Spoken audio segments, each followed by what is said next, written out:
കൊല്ലം കിളികൊല്ലൂരിൽ കാണാതായ പെൺകുട്ടിയുടെ മൃതദേഹം കണ്ടെത്തി. 17-കാരി നന്ദ സുരേഷിന്റെ മൃതദേഹമാണ് വീടിനടുത്ത് റെയിൽവേ ട്രാക്കിന് സമീപമുള്ള ഓടയിൽ കണ്ടെത്തിയത്.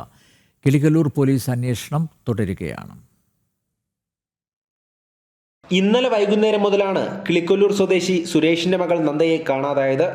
കോയിക്കൽ ഹയർ സെക്കൻഡറി സ്കൂളിലെ +2 വിദ്യാർത്ഥിനിയാണ്.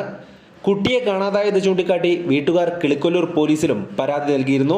രാത്രി മുഴുവൻ നാട്ടുകാരും പോലീസും ചേർന്ന് പരിശോധന നടത്തിയെങ്കിലും കണ്ടെത്താനായില്ല. തുടർന്ന് പ്രദേശവാസികൾ ഇന്ന് നടത്തിയ പരിശോധനയിലാണ് മൃതദേഹം കണ്ടെത്തുന്നത്. ഇന്നലെ രാത്രി 7 മണി മുതലാണ് മോളെ കാണാതായത്. അങ്ങനെ നാട്ടുകാരുടെ എല്ലാം കൂടി ഒരു അന്വേഷണം കാര്യങ്ങളും എല്ലാം നടത്തി.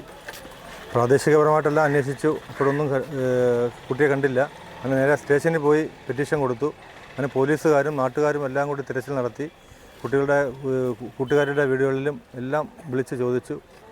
ആ ഒരു അന്വേഷണം നടത്തിക്കൊണ്ടിരുന്നപ്പോഴാണ് ഇന്ന് ഉച്ചയായപ്പോഴത്തേക്ക് ഈ സജീവ് എന്ന് പറഞ്ഞ പാർട്ടിയും കുട്ടിയുടെ അച്ഛനുമായിട്ട് ഒരു രണ്ടുപേരും കൂടി ഒരു സംശയത്തിൻ്റെ പുറത്ത് നമ്മൾ ഈ സൈഡിൽ കൂടെ ഒന്ന് ഇറങ്ങി ഒന്നുകൂടി ഒന്ന് നോക്കാമെന്ന് പറഞ്ഞു. ഇന്നലെ ഈ സൈഡെല്ലാം നോക്കിയതാണ്, ഇപ്പോഴൊന്നും കണ്ടില്ല.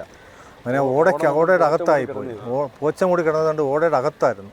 അങ്ങനെയാണ് അതിൻ്റെ അച്ഛനും ഈ സജീവ് എന്ന് പറഞ്ഞ ഇവിടുത്തെ പാർട്ടിയും കൂടിയായിട്ട് ഒന്ന് ഇറങ്ങിയപ്പോഴത്തേക്കാണ് ഇത് കണ്ടത്. കാൽ വഴുതി ആഴത്തിലേക്ക് വീണതാകാമെന്നാണ് പോലീസിന്റെ പ്രാഥമിക നിഗമനം. മൃതദേഹം കണ്ടെത്തിയപ്പോൾ കുട്ടിയുടെ അച്ഛനും ഒപ്പമുണ്ടായിരുന്നു.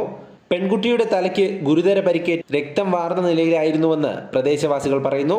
കുട്ടിയുടെ പിതാവ് ബൈക്കിൽ സ്റ്റേഷനിൽ പോയിട്ട് വന്നിട്ട് നമുക്കൊന്നുകൂടെ ഈ താഴെ ഒന്ന് അന്വേഷിച്ച് നോക്കാമെന്ന് പറയുകയും നിർബന്ധം പിടിച്ച് അങ്ങനെ ഞങ്ങൾ ഇവിടുന്ന് ഇറങ്ങാനും ബുദ്ധിമുട്ടാണ്. അപ്പോൾ അവിടെ കുറച്ചൊരു ചെറിയൊരു വഴിയുണ്ടായിരുന്നു, അതിലൂടെ താഴോട്ട് ഇറങ്ങി ഞാനും അദ്ദേഹം ഉണ്ടായിരുന്നു. ഞങ്ങൾ അങ്ങനെ കുറച്ച് ദൂരം വന്നപ്പോഴാണ് ആ ഓടയ്ക്കകത്ത് എനിക്ക് എന്തോ കിടക്കുന്ന പോലെ തോന്നി. അടുത്തെത്തിയപ്പോഴാണ് കുട്ടിയുടെ ബോഡിയാണെന്ന് മനസ്സിലായതും പിന്നെ അവരെ വിളിച്ച് അദ്ദേഹത്തിനെ അങ്ങ് പിടിച്ച് മുകളിലോട്ട് കയറ്റുക എന്നുള്ളതായിരുന്നു ആദ്യത്തെ ചടങ്ങ്. ആ സമയത്ത് സിഗ്നൽ വീണ് ട്രെയിൻ വരാനുള്ള സമയമായി. അങ്ങനെ കുട്ടിയെ അദ്ദേഹത്തിനെ മേളിൽ കയറ്റിയിട്ട് സുഹൃത്തുക്കളെ വിളിച്ച് താഴെ ഇറക്കി കൺഫേം ചെയ്യുമായിരുന്നു. വെള്ളത്തിൽ വീണ നിലയിൽ ചെവിയിലൂടെ ബ്ലഡ് ഇങ്ങനെ നമുക്ക് കാണാമായിരുന്നു. അപ്പോൾ നമുക്ക് കയ്യിലൊരു കുറച്ച് പുല്ലൊക്കെ പിടിച്ചിട്ട് ഇങ്ങനെ ചരിഞ്ഞ് കിടക്കുന്ന ഒരു രീതിയിലാണ് കിടന്നിരുന്നത്.